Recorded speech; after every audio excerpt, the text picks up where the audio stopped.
Hi friends, welcome to Nallathor Veenai channel. இந்த வீடியோல எண்ணெய் கத்திரிக்காய் குழம்பு எப்படி பண்றதுன்னு பார்க்கலாம். அதுக்கு முன்னாடி நீங்க நம்ம சேனலை இப்பதான் ஃபர்ஸ்ட் டைம் பார்க்குறீங்க அப்படினா மறக்காம subscribe பண்ணி வச்சுக்கோங்க. குட்டி குட்டியா ஒரு 1/4 கிலோ அளவுக்கு கத்திரிக்காவை எடுத்து வச்சிருக்கேன். இப்போ இத தண்ணியில போட்டு நல்லா வாஷ் பண்ணி எடுத்துட்டு அந்த காம்போடையே சேர்த்துன்னு தான் நான் இன்னைக்கு குழம்பு செய்ய போறேன். உங்களுக்கு வேண்டாம் அப்படினா நீங்க கட் பண்ணி அதை வெளியே எடுத்துறலாம்.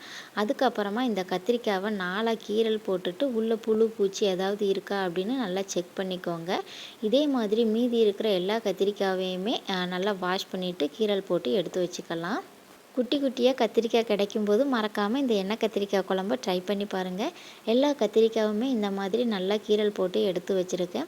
ஃபஸ்ட்டு இதை நம்ம எண்ணெயில் நல்லா வறுத்து எடுக்கணும். அதுக்கு ஒரு பாத்திரத்தில் எண்ணெய் சேர்த்துருக்கேன், நல்லெண்ணெய் தான் சேர்த்துருக்கேன்.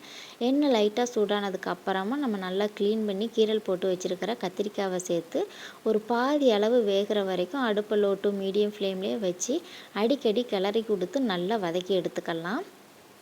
நல்லா இந்த மாதிரி கத்திரிக்காவை எண்ணெயிலேயே வதக்கிட்டு நம்ம குழம்பு செய்யும்போது நல்லா வாசனையாகவும் சாப்பிடும்போது நல்லா டேஸ்ட்டாகவும் இருக்கும். கத்திரிக்காவை எல்லாத்தையும் வெளியே எடுத்துட்டு அதே எண்ணெயிலேயே கொஞ்சமாக கடுகு வெந்தயம் சேர்த்து நல்லா பொரிய விட்டுறலாம். வெந்தயம் போட்ட வீடியோ மிஸ் ஆயிருச்சு. அதுக்கப்புறமா 1 கப் அளவுக்கு சின்ன வெங்காயத்தை குட்டி குட்டியாக கட் பண்ணி வச்சுருக்கேன். அதையும் எண்ணெயில் சேர்த்துட்டு கூடவே 2 கொத்து கருவேப்பிலையிலையும் சேர்த்து நல்லா வதக்கி விட்டுறலாம். வெங்காயம் நல்லா இந்த அளவு வதங்கி வந்ததுக்கு அப்புறமா 3 தக்காளி பழத்தை மிக்சர் ஜாரில் போட்டு நல்லா அடித்து வச்சுருக்கேன். அதை பாத்திரத்தில் சேர்த்து நல்லா மிக்ஸ் பண்ணி விட்டுறலாம். தக்காளி நல்லா வெந்து எண்ணெய் பிரிஞ்சு வந்ததுக்கு அப்புறமா ஒரு பச்சை மிளகாய், காரத்துக்கு தக்கன மிளகாய் பொடி, அதில் 2 மடங்கு மல்லிப்பொடி, கொஞ்சமாக மஞ்சள் தூள், டேஸ்ட்டுக்கு தக்கன உப்பு சேர்த்து நல்லா கலந்து விட்டுறலாம். நம்ம சேர்த்துருக்கக்கூடிய மசாலாவோட பச்சை வாசனையெல்லாம் போய் நல்லா எண்ணெய் பிரிஞ்சு வந்ததுக்கு அப்புறமா ஒரு நெல்லிக்காய் சைஸ் அளவில் புளியை தண்ணியில் ஊற வச்சு நல்லா கரைச்சி வச்சுருக்கேன். அதை பாத்திரத்தில் சேர்த்து நல்லா மிக்ஸ் பண்ணி விட்டுறலாம். புளியோட பச்சை வாசனையெல்லாம் போய் நல்லா எண்ணெய் பிரிஞ்சு வரட்டும். அடுப்பை லோ டு மீடியம் ஃப்ளேம்லேயே வச்சுக்கோங்க. நல்லா இந்த அளவு எண்ணெய் பிரிஞ்சு வந்ததுக்கு அப்புறமா நம்ம ஃபஸ்ட்டே எண்ணெயில் வதக்கி வச்சுருக்கிற கத்திரிக்காவை சேர்த்து நல்லா மிக்ஸ் பண்ணி விட்டுறலாம். நம்ம சேர்த்துருக்கக்கூடிய புளிப்பு, காரம், உப்பு எல்லாமே இந்த கத்திரிக்காவோட நல்லா சேரணும். ஒரு 2-3 நிமிஷத்துக்கு அடுப்பு லோ டு மீடியம் ஃப்ளேம்லேயே வச்சு இந்த மசாலாவோட நல்லா மிக்ஸ் ஆகி வர்ற மாதிரி நல்லா மிக்ஸ் பண்ணி விட்டுக்கோங்க. அதுக்கப்புறமா இந்த குழம்புக்கு தேவையான அளவு தண்ணியை சேர்த்து நல்லா மிக்ஸ் பண்ணி விட்டுருங்க.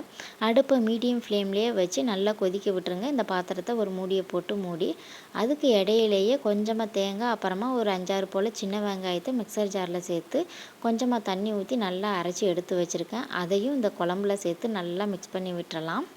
தேங்காய் சேர்க்குறதும் சேர்க்காததும் உங்களோட விருப்பம்தான். இதனால் எந்த ஒரு டேஸ்ட் வித்தியாசமும் தெரிய போகிறது இல்லை. தேங்காய் சேர்த்து ஒரு கொதி வந்ததுக்கு அப்புறமா அடுப்பை லோ ஃப்ளேமில் வச்சிடலாம்.